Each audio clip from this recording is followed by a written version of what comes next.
ಬಿಸಿ ಮುದ್ದೆಗಾಗಲಿ, ಅನ್ನಕ್ಕಾಗಲಿ, ಚಪಾತಿಗಾಗಲಿ ಈ ರೀತಿ ಒಂದ್ಸತಿ ಮಟನ್ ಚಾಪ್ಸ್ ಮಾಡಿ ನೋಡಿ ತುಂಬ ರುಚಿಯಾಗುತ್ತೆ. ಮಸಾಲೆ ರುಬ್ಕೊಳ್ಳೋದಕ್ಕೋಸ್ಕರ ಮೊದಲನೇದಾಗಿ ಹುರಿಯೋದಕ್ಕೆ ಎಣ್ಣೆಯಲ್ಲಿ ಈರುಳ್ಳಿ, ಶುಂಠಿ, ಬೆಳ್ಳುಳ್ಳಿ, ಹಸಿಮೆಣಸಿನಕಾಯಿ ಹಾಕಿ 1 ನಿಮಿಷ ಬಾಡಿಸ್ಕೋಬೇಕು.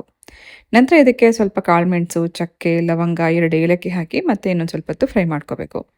ಲಾಸ್ಟಲ್ಲಿ ಇದಕ್ಕೊಂದು ಅರ್ಧ ಸ್ಪೂನಷ್ಟು ಸೋಂಪು, ಸ್ವಲ್ಪ ಪುದೀನ, ಸ್ವಲ್ಪ ಕೊತ್ತಂಬರಿ ಸೊಪ್ಪು, ನಂತರ ಈ ಗ್ರೇವಿ ಗಟ್ಟಿ ಬರೋದಕ್ಕೋಸ್ಕರ ಬಾದಾಮಿ, ಅರ್ಧ ಕಪ್ಪಷ್ಟು ಒಣ ಕೊಬ್ಬರಿ ಹಾಕಿ ಮತ್ತೆ ಇನ್ನೊಂದು ನಿಮಿಷ ಫ್ರೈ ಮಾಡ್ಕೋಬೇಕು. ಲಾಸ್ಟಲ್ಲಿ ಹಾಕಿರುವಂಥ ಮಸಾಲೆ ತುಂಬ ಹೊತ್ತು ಹುರ್ಕೊಳ್ಳೋದು ಬೇಡ. ಸೋಂಪು, ಪುದೀನ, ಕೊತ್ತಂಬರಿ ಸ್ವಲ್ಪ ಅದು ಬಿಸಿ ಆದರೆ ಸಾಕು. ನಂತರ ಹುರ್ಕೊಂಡಿರೋವಂಥ ಮಸಾಲೆನ ಗ್ರೈಂಡ್ ಮಾಡ್ಕೊಳ್ಳೋಣ. ಸ್ವಲ್ಪ ನೀರು ಹಾಕಿದ್ದನ್ನ ನುಣ್ಣಗೆ ರುಬ್ಬಿ ರೆಡಿ ಮಾಡ್ಕೋಬೇಕು. ಇದ್ರ ಜೊತೆಗೇನೆ ಮಸಾಲ ಪುಡಿಗಳನ್ನೂ ಹಾಕೋತಾ ಇದ್ದೀನಿ. 1 ಟೇಬಲ್ ಸ್ಪೂನಷ್ಟು ಧನಿಯಾ ಪುಡಿ, ಸ್ವಲ್ಪ ಅರಿಶಿನ, ಹಾಗೆ 1 ಸ್ಪೂನಷ್ಟು ಹುರಿಗಡಲೆ ಸ್ವಲ್ಪ ನೀರು ಹಾಕಿ ರುಬ್ಬಿಟ್ಕೊಳ್ಳೋಣ.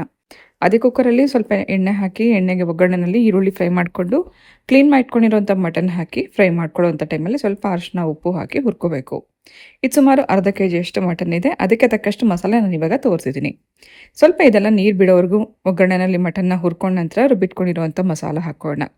ಈ ಗ್ರೀನ್ ಮಸಾಲ ಏನಿದೆ ಇದು ಒಂದು ಒಳ್ಳೆ ರುಚಿ ಇರುತ್ತೆ. ನೀವು ಇದನ್ನು ಚಪಾತಿಗೆ, ಮುದ್ದೆಗೆ, ಅನ್ನಕ್ಕೆ ಇಂಥದಕ್ಕೆಲ್ಲ ಸರ್ವ್ ಮಾಡ್ಬೋದು. ಅಷ್ಟೇ ಅಲ್ಲ, ದೋಸೆ ಇಡ್ಲಿಗೂ ಕೂಡ ತುಂಬ ಚೆನ್ನಾಗಿರುತ್ತೆ. ಥಿಕ್ನೆಸ್ ನೋಡ್ಕೋಬೋದು, ನಮ್ಗೆ ಎಷ್ಟು ಗಟ್ಟಿ ಬೇಕು ಅಂತ ನೋಡಿಕೊಂಡು ನೀವು ಇದಕ್ಕೆ ನೀರು ಹಾಕಿ ಚೆನ್ನಾಗಿ ಮಿಕ್ಸ್ ಮಾಡಿ ಟೇಸ್ಟ್ ಚೆಕ್ ಮಾಡಿಕೊಂಡು ಉಪ್ಪು ಖಾರ ಏನಾರು ಬೇಕು ಅಂತ ಅನ್ಸಿದ್ರೆ ಇವಾಗಲೇ ಅಡ್ಜಸ್ಟ್ ಮಾಡಿ ಕುಕ್ಕರ್ಲಿ ಕ್ಲೋಸ್ ಮಾಡಿ ಒಂದು 4 ವಿಸಿಲ್ ಕೂಗಿಸ್ಕೊಂಡ್ರೆ ಮಟನ್ ಚಾಪ್ಸ್ ರೆಡಿ ಆಯಿತು. ಇದಂತೂ ತುಂಬ ಅದ್ಭುತವಾದಂಥ ರುಚಿ ಕೊಡುತ್ತೆ. ಬಿಸಿ ಮುದ್ದೆಗೆ ನಾನು ಇವತ್ತು ಇದನ್ನು ಮಾಡಿದ್ದೆ.